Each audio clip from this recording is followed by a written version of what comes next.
The base of the jig is made from a piece of MDF shelving.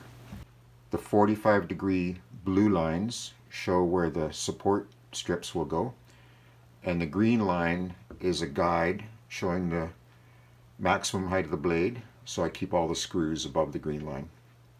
There's the holes drilled all above the green line. The guides are clamped square before screwing from the back. Here's the screws on the back, all countersunk.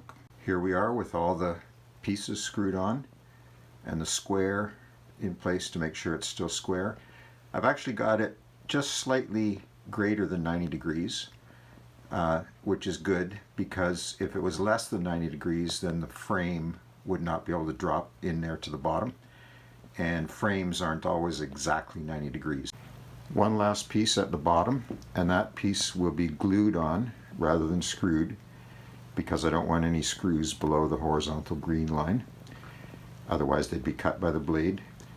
And you'll also notice that I've been using just any old scraps of wood for these pieces.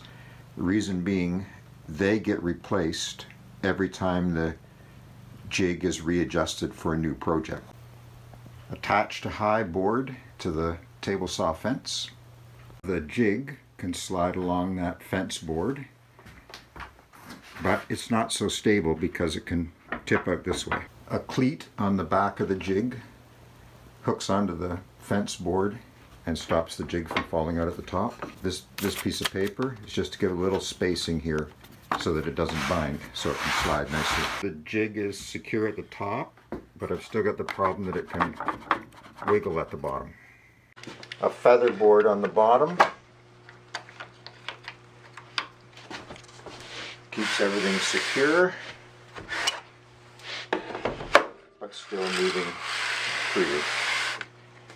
No chance of wiggle. I have adjusted the fence to get the blade in the spot where I want it, which is right between those two pencil marks.